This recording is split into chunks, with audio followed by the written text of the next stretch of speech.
Saudara-saudari terkasih, apakah saudara sudah memulai hari ini dengan penuh sukacita dan punya niat untuk berbuat baik meskipun kecil? Semoga Tuhan memberkati niat baik saudara. Kalau saya bertanya, 100 dikurangi 1 hasilnya berapa? Pasti Anda semua bisa menjawab dengan mudah. 99. Mudah sekali. Dan itu benar. Tetapi secara matematis di atas kertas teori. Dalam kenyataannya yang sering terjadi adalah 100 dikurangi 1 sama dengan 0. Terutama dalam relasi. Tetapi juga dalam hal biasa-biasa seringkali seperti itu. Contoh sederhananya, saya setiap hari misa. Dan sering kali misa bersama umat. Berhari-hari, berkali-kali. Sepanjang tahun, bertahun-tahun. Dan suatu ketika saya melakukan kesalahan, salah menyebut uskup. Wah, itu diingat terus. Romo tadi salah uskupnya. Ayah, memang benar salah. Tetapi 100 kali yang benar itu tidak pernah dikomplain. Tapi 1 kali salah diingat terus. Itu contoh sederhana. 100 dikurangi 1, 0. Dalam relasi lebih parah lagi. Anda sudah berbuat baik 100 kali, menciptakan kenangan indah beratus-ratus kali, lalu suatu kali melakukan sesuatu yang sangat bodoh. Dan kemudian yang 100 itu udah hilang. 0. Relasi seperti tidak ada lagi. Dan itu seringkali terjadi. Padahal menurut saya, kenangan yang indah maupun kesalahan yang dibuat itu sudah sama-sama berlalu. Tapi yang diingat adalah yang salah. Yang menyakitkan, yang emosional, itu yang jelek-jelek, yang negatif. Yang bagus-bagus cepat dilupakan. 100 dikurangi 1, 0. Dalam relasi itu sering kali terjadi. Meskipun sama-sama peristiwanya sudah berlalu, tapi yang diingat-ingat, yang membekas itu yang menyakitkan hati. Yang tidak menyakitkan hati lupa. Padahal lebih banyak. Karena pada waktu sakit hati, emosi kita itu lagi kesel, lagi marah, lagi merasa tidak dicintai, tidak dihargai, pokoknya negatif. Dan pada saat itu, emosi-emosi yang negatif itu menutup emosi yang positif. Karena emosi itu tidak bisa berada bersamaan, harus gantian. Maka kalau emosi negatif yang dominan, ya yang positif hilang.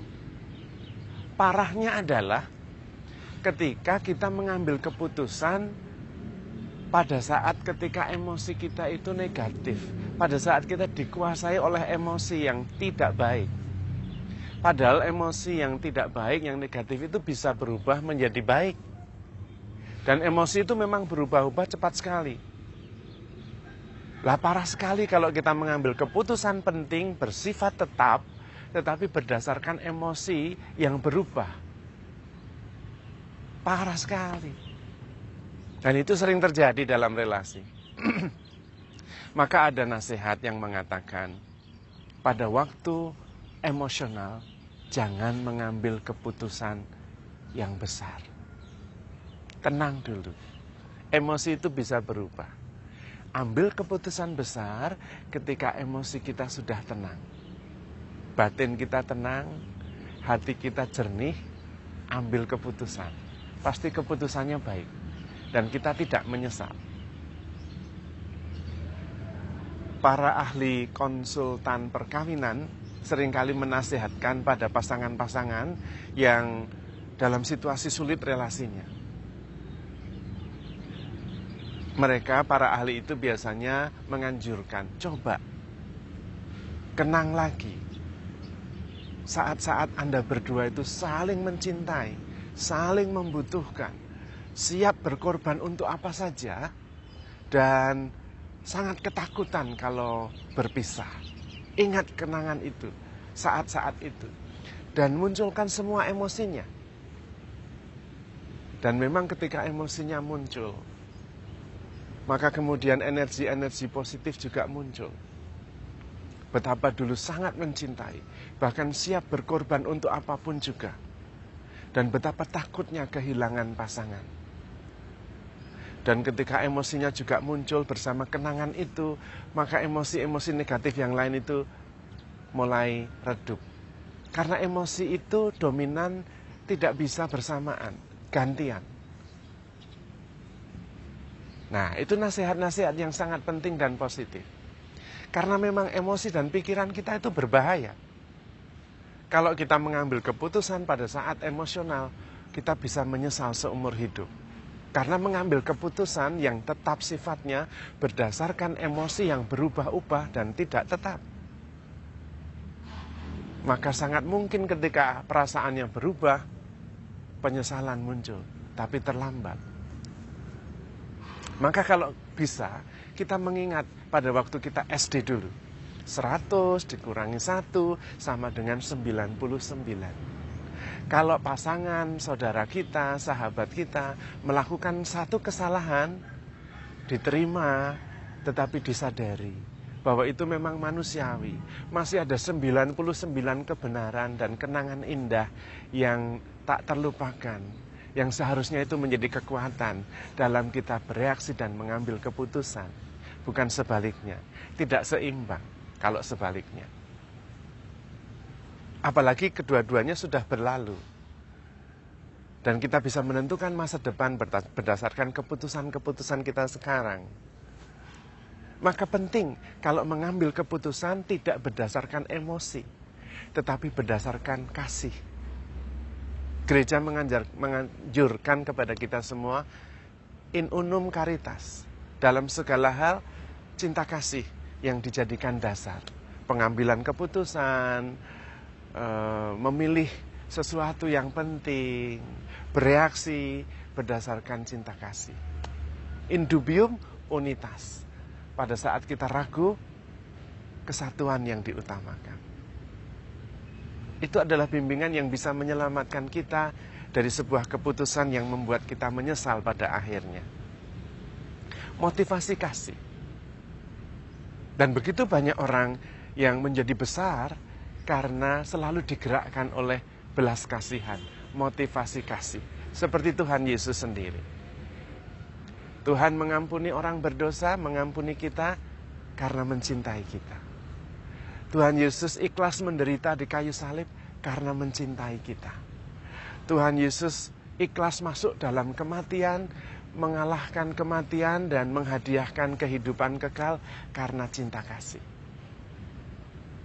Bapak Suci Yohanes Paulus II, Bapak Suci Fransiskus, Bapak Suci Santo Benediktus melakukan segala-galanya karena mencintai Tuhan Yesus dan mencintai gerejanya, mencintai kita semua.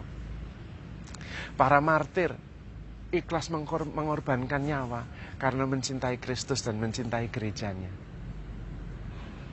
Kalau kita bisa digerakkan oleh cinta kasih dalam pengambilan keputusan-keputusan kita, dalam sikap-sikap kita, dalam reaksi-reaksi kita, maka kita akan selalu selamat dan berbahagia. Karena itu mengambil keputusan jangan berdasarkan emosi. Emosi yang berubah-ubah. Apalagi keputusannya bersifat tetap. Kalau bisa kita seimbang. Tetapi terutama dalam segala hal cinta kasih yang paling utama. 100 dikurangi 1. Kalau bisa bukan hanya menjadi 99. Malah menjadi 200. Dan itu yang terjadi ketika Santo Paulus mengatakan kepada kita semua. Di mana dosa bertambah, rahmat Allah berlimpah-limpah. Ketika kita berdosa, Tuhan makin mengasihi kita. Apakah berarti kita boleh berdosa terus? Tidak. Tetapi karena kita berdosa dan Tuhan tetap mengasihi, maka kemudian kita menyadari betapa besar kasih Allah kepada kita. Dan karena itu kasihnya kita rasakan berlimpah-limpah. Kalau bisa 100 dikurangi 1 menjadi 300, menjadi 500. Sehingga ketika kita disakiti, kita justru makin mengasihi. Dan itu baru luar biasa. Kalau 100 dikurangi 1 lalu menjadi 0, wah itu sudah biasa. Dan hasilnya penyesalan. Tetapi kalau 100 dikurangi 1 menjadi 500, itu baru murid Kristus. Maka saudara-saudari terkasih, mari kita pertama-tama menyadari kasih Allah yang berlimpah-limpah. Betapa kita begitu dikasihi oleh Tuhan. Dan kemudian kita bisa mengambil keputusan yang sesuai dengan pengalaman kasih itu. Maka handle yourself with God, because you are loved. Tuhan memberkati.